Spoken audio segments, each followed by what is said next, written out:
Mon petit Padawan, ça fait plus de 30 ans que je m'entraîne. J'ai donné des dizaines de milliers d'heures de cours et j'ai eu plusieurs milliers d'élèves dans mon club et en ligne. Tout ça pour te dire que ça m'a permis de tester énormément de choses pour trouver le meilleur moyen d'avoir un cardio infaillible en combat. Et dans cette vidéo, je vais te présenter un programme très simple en seulement 2 étapes qui va te donner le meilleur cardio de ta vie. Et à la fin de la vidéo, je te donnerai en bonus le protocole exact qui m'a permis d'avoir le meilleur cardio de ma vie. J'ai reçu récemment un email de quelqu'un qui recherchait des conseils sur la programmation de ses entraînements parce qu'il prépare un combat. Alors je peux te dire, j'en ai reçu des centaines des emails comme ça. C'est souvent les mêmes questions qui reviennent, mais il y a un aspect qui est sous-estimé très fréquemment, c'est le cardio. Pourquoi? Alors je ne te parle pas de pourquoi c'est sous-estimé, mais pourquoi c'est important d'avoir un excellent cardio. Je te donne quelques exemples.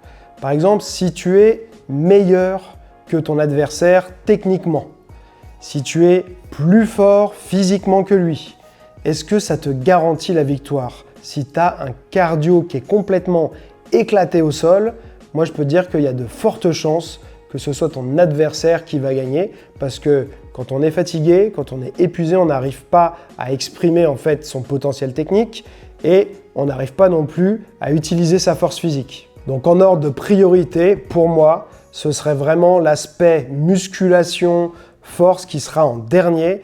Et la première place, c'est difficile à dire.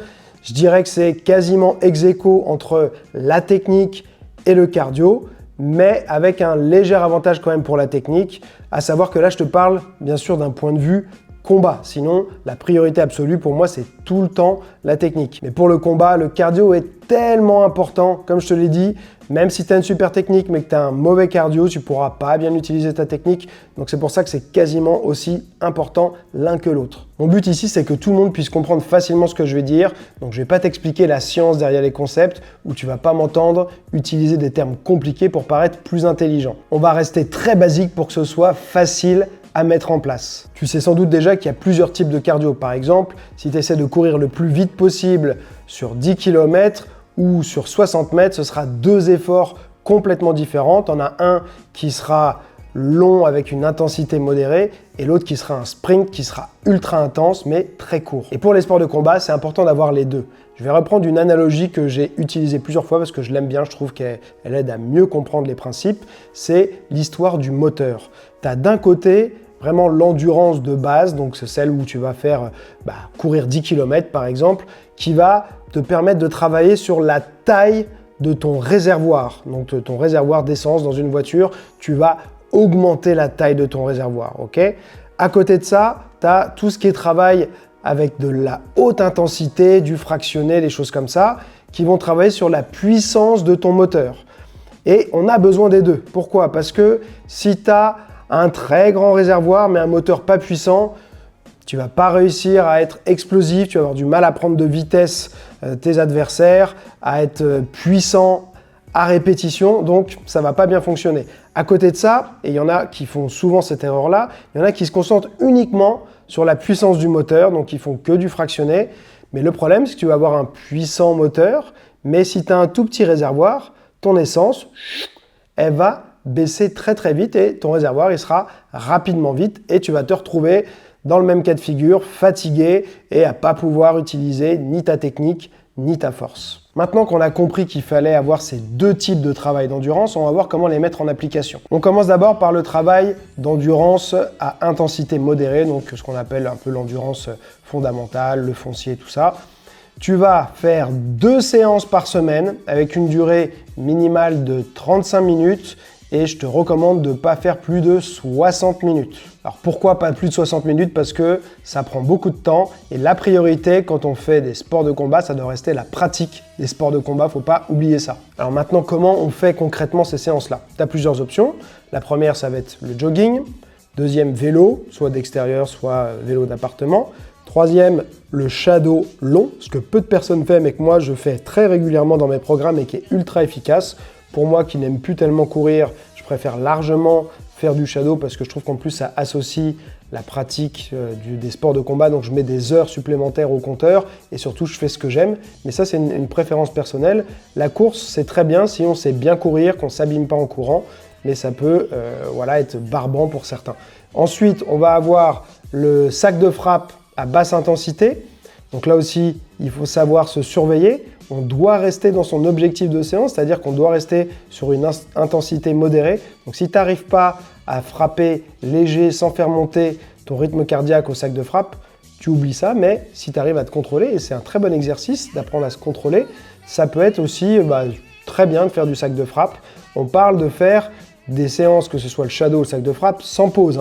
C'est du 35 à 60 minutes non-stop. Alors ça ne veut pas dire qu'on frappe en continu, mais quand on ne frappe pas, on est en train de se déplacer. Tu as également l'option de faire du travail avec partenaire et une dernière possibilité qui n'est pas évidente non plus pour pas mal de personnes, déjà parce qu'il faut avoir un bon partenaire, c'est le travail de sparring léger avec partenaire. Et pour la petite histoire, moi c'est quelque chose que je faisais à une époque dans mes cours collectifs et j'ai quelques élèves, notamment un surtout, qui n'a jamais réussi à tenir les 30 minutes parce qu'il n'arrivait pas en fait à modérer son intensité, à travailler léger. Et on avait un buisson, on a toujours un buisson juste à côté du club. Il sortait régulièrement vomir dans le buisson parce qu'il essayait de tenir mais sans adapter son intensité et ça finissait toujours de la même manière. Et maintenant on va voir le deuxième type de travail de cardio, c'est le fractionné. Ça je te recommande de faire 2 à 3 séances par semaine. Tu vas pouvoir faire différents protocoles. En général, moi je recommande de faire 10 minutes minimum à 20 minutes maximum. Et là je te parle du travail de temps effectif, c'est-à-dire on ne compte pas l'échauffement et le retour au calme. Échauffement, au moins 10 minutes, c'est bien parce que ça va prévenir vraiment les risques d'accidents cardiaques, les blessures et ça améliore les performances aussi parce qu'on a préparé le corps à l'effort. À la fin de la séance, au moins 5 minutes de retour au calme active, d'accord? Donc 5 minutes actives où tu vas pouvoir faire du shadow ou au minimum de la marche, mais pas s'arrêter d'un coup, récupérer en mouvement, plus ou moins pour les mêmes raisons que l'échauffement, mais c'est important de le faire. Il ne faut pas se dire ça y est, je suis mort, j'ai envie de gagner du temps, c'est important de le faire. Dans ce type de séance, tu vas alterner des phases de travail à haute intensité où tu vas à quasiment ton maximum, ça va être minimum 80-85%, idéalement 90 à 100% de ton maximum sur la durée prévue. Et des phases de récupération, tu as 2 possibilités, ça va être aussi en fonction de ton niveau. Ce que je préfère, c'est inclure plutôt de la récupération active, c'est-à-dire récupérer mais en continuant à être en mouvement parce que ça va plus se rapprocher en fait du combat. On ne peut pas s'arrêter pour récupérer, sauf pendant la minute de repos, mais sinon pendant le round de combat, il faut trouver des moyens de récupérer, de faire redescendre le rythme tout en étant en mouvement, donc je trouve ça mieux de faire comme ça, mais vaut mieux au départ faire une récupération plus ou moins passive, alors on ne se jette pas par terre, mais soit marcher un peu ou rester sur place, se concentrer sur sa respiration et tenir et pouvoir maintenir une haute intensité que de se dire « faut que je fasse une récupération active, mais j'arrive pas à aller au bout de mon entraînement ». En fonction de ton niveau, tu vas pouvoir choisir différents ratios de travail entre temps actif, temps de récupération. Au départ, tu peux commencer par un ratio de 1/5, c'est-à-dire, par exemple, on va prendre un exemple concret, 10 secondes de travail, 50 secondes de récupération. Ça peut être très bien dans le cadre d'un IMOM, donc c'est un protocole où toutes les minutes, tu vas faire 10 secondes d'accélération à fond et tu as 50 secondes de récupération active. Et tu recommences ça et ça, tu peux le faire par exemple 10 à 20 minutes. Au départ, tu vas trouver ça facile parce que tu as un gros ratio sur la récupération, mais l'intérêt, c'est que tu vas pouvoir te donner vraiment à fond. Là, tu vas pouvoir peut-être taper dans du 100% sur tes 10 secondes parce que derrière, tu as une grosse récupération. Si tu réduis ton temps de récupération, souvent, tu vas devoir réduire aussi ton intensité de travail. Et donc, c'est pour ça que moi, je recommande de ne pas faire tout le temps le même protocole, mais de varier de l'un à l'autre parce que on n'est pas tout le temps en combat non plus à 100% sur ces actions. Il y a des moments où on est à 80, 85. Donc, c'est bien de travailler les deux. Et même au niveau cardio, ça va te faire progresser de différentes manières. Donc, tu vas pouvoir jouer entre un ratio de 1/5, donc par exemple 10 secondes 50 comme j'ai dit, jusqu'à un ratio de 1/1, c'est-à-dire 10 secondes d'accélération, 10 secondes de récupération active. Et ça, ce sera le niveau le plus dur. Par contre, attention, ne commence pas par le niveau plus dur. Comme je t'ai dit, si en plus tu n'es pas prêt, tes 10 secondes d'accélération, tu ne vas pas réussir à te donner à fond suffisamment, ou du moins peut-être la première série et les suivantes, tu vas complètement perdre en intensité et ce sera contre-productif et tu n'auras pas du tout les mêmes résultats. Donc il ne faut pas vouloir faire le petit malin à se dire moi je vais faire directement ce qu'il y a de plus dur et c'est comme ça que je vais le mieux progresser. En réalité, tu vas moins progresser en faisant ça. Donc prends ton temps. Commence par le ratio le plus facile, le 1 pour 5. Après, tu peux passer à, je sais pas, du 1 pour 4 ou peu importe, voilà. Mais tu passes pas du 1 pour 5 au 1 pour 1. Surtout si tu es au début de ce type de programme, ça va être vraiment contre-productif et tu auras des résultats très mitigés. Après, ce qui peut être cool, c'est d'alterner, donc comme je t'ai dit, ces protocoles avec les différents ratios.